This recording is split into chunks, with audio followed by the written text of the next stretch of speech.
Do you want to know what it feels like to mask as an autistic person? Think about all of the ways that you change your behavior around kids. Our body language, our mannerisms. Kids are just more energetic in general, and we have to turn ourselves up a bit to meet them on their level. As adults, we feel a responsibility to not only navigate our emotions, but help kids regulate theirs. And if we're being honest, sometimes kids can be real dicks.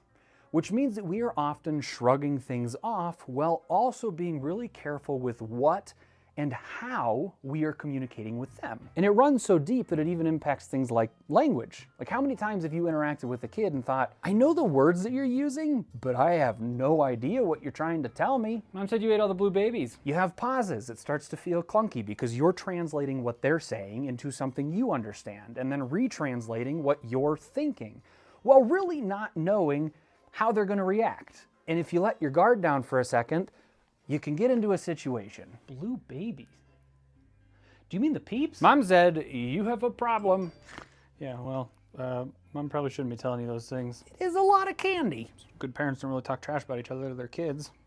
Mom, Dad said you're not a good parent.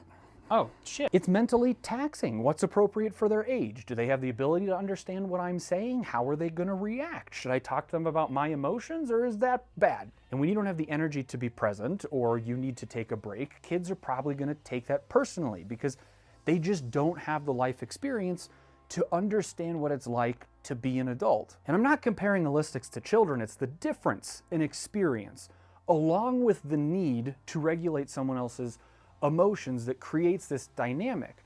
Aulistics don't have the life experience to understand what it's like to be autistic. And autistic people, for the most part, have been pressured to understand how aulistics think, or at the very least, appear like aulistics. And whatever our motivation may be, whether it is a deep care to not bother other people, or we have learned to fear people's reactions if we make them uncomfortable, we do feel a need to regulate other people's emotions. And I found myself ending this video by reminding people that just like how parenting can be incredibly difficult and extremely rewarding, so too are our relationships with people that we mask around, and none of it is not real. But then I realized that ending a video where I am advocating for the autistic community by trying to regulate aulistics' emotions is the perfect illustration of just how deeply ingrained that is in every aspect of how we interact with the world.